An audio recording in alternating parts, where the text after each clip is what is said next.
एक 6 साल का बेटा अपने पिता से बार बार माँ के पास लेकर चलने की जिद कर रहा था। वो जिद कर रहा था कि पापा मेरी मम्मी से बात करा दो या फिर मुझे मम्मी के पास लेकर चलो, जिस पर हैवान पिता ने बेटे का गला दबा दिया और उसे मौत की नींद सुला दिया। मामला उत्तर प्रदेश के बुलंदशहर जिले का है। यहाँ एक मासूम बेटे को पिता से फोन पर अपनी माँ से बात कराने की जिद करना भारी पड़ गया। बेटे की जिद से भड़के पिता ने उसकी गला दबाकर हत्या कर दी और इस घटना को अंजाम देने के बाद आरोपी पिता मौके से भाग निकला, जिसके बाद मामले की सूचना पुलिस को दी गई। पुलिस ने मासूम के शव को कब्जे में लिया और पोस्टमार्टम के लिए भेज दिया और साथ ही आरोपी पिता को भी गिरफ्तार कर लिया। दरअसल मामला पहासू थाना क्षेत्र के अमरपुर गांव का है। यहाँ रहने वाला कन्हैया का अपनी पत्नी से पिछले 3-4 दिन से विवाद चल रहा था। विवाद के चलते अचानक उनकी पत्नी अपने मायके चली गई और साथ ही में वो अपनी एक बेटी को भी ले गई, जबकि 6 साल के बेटे को पिता के पास ही छोड़कर चली गई।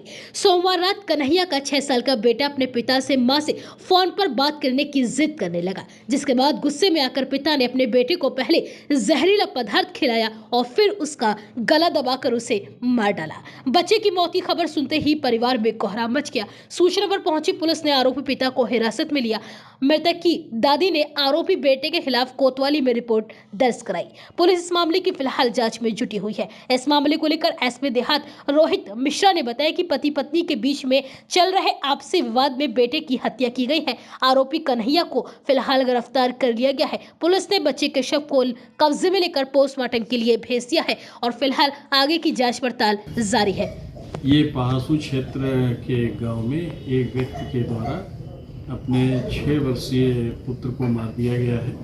इस प्रकार की सूचना उस बच्चे की दादी द्वारा थाने पर दी गई थी मौखिक रूप से, जिस पर तत्काल पुलिस मौके पर पहुंची थी और जांच पड़ताल छानबीन की गई और उसमें बच्चे के शव को पोस्टमार्टम के लिए भेज दिया गया है। अभी तक कोई तहरीर नहीं प्राप्त है। तहरीर प्राप्त होते ही समुचित धाराओं में FIR दर्ज की जाएगी और उस बच्चे के पिता को अभी फिलहाल हिरासत में लेकर उससे भी पूछताछ की जा रही है। क्या नाम है हमारा? कमलेश। गांव कौन सा है? पुरानी आलमपुर। अच्छा माँ, क्या बात हुई थी आपके नाती को लेकर? ये बात हुई थी भैया, वो मेरे से कह रहा था मम्मी 50,000 रुपये दिब्बा दे काई से, मेरा 30,000 कर्जा है फरीदाबाद को और 2 टच के फ़ोन लूँगा मैं और 30,000 कर्जा फरीदाबाद को दूँगा। मैंने कही भैया मेरे पास कोई पैसा ना है, मैं तो तेरे बाप ने बर्बाद कर दी और मेरे पास कोई पैसा ना है। छोटा वाला लड़का यूँ कहने लगो कि मम्मी ये पैसा मांग रहे हो तो कछु जाने दारू पिए, कछु जाकी बहू ने शॉपिंग करी है। तो वहाँ ने कही कि जब तुम्हारे बुढ़े मर गए तो हम बुलाए चोए। मैंने कही, वो छोटी वाली लड़की यूँ कहने लगी कि बुढ़े मर गए, वो पहले ही पेट भर गई बुढ़े को, तो मम्मी तू चल सोए। तो वो लड़की पकड़ के खींची है, छोटी वाली लड़की पकड़ के खींची है। तो भैया वो बड़ी वाली बहू आई है तो उन्हें यूँ कही है तू लड़की से हाथ नहीं लगाएगी, तू खबर ही ना है। भैया इनमें तू मैं हो गई, इनमें तीनों बहुओं में लिपटा लिपटी हो गई। वो 9 बजे चली गई, वाके फूफा ले गए। फिर क्या हुआ? परसों वो आई तो वो कहने लगी मैं कपड़ा ले जाऊंगी। मैंने कही ऐसा करो भैया, तुम अपनों ले जा रहे हो तो सब सामान ले जाओ, एक एक करके कपड़ा मत ले जाओ कि तारों तोड़ेंगे हम, तारों तोड़ेंगे। मैंने कि तारों तो तुम ना तोड़ोगे। तो वो भैया फिर न माने, गाय गुप्ता देने लगे। तो वाको भैया तो फिर मैं चली गई पहासू, मैंने रिपोर्ट कर दी। तो वो कल ले आई थाने आके वो गाली गलौज करने लगी। फिर वो दरोगा जी ने हम भीतर बिठाल दे, बोले मैं चालान कर दूंगा, तुम्हारी जमानत हो जाएगी माँ। भैया फिर वो फैसला करा दो लड़की ने और मेरे मेहमान ने। वाके बाद में जो बहू गई हैं तो भैया इनकी माया इन्हें पता होगी, इनके संग में का भो का ना भो, वाने लड़का रख लो है।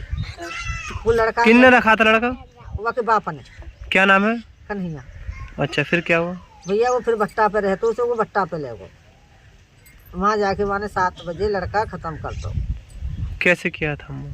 वो ना यूँ कह रो वहीं थाने में हांगो तो वो यूँ कह रो कि मैंने वो चुर्री खवाई है भैया, अब पतो ना है मैंने मुँह से माननी खवाई है या ना खवाई। माँ तो यूँ कह रो कि मैंने नार बीची है भैया, इतनी तो मुँह पतो बस।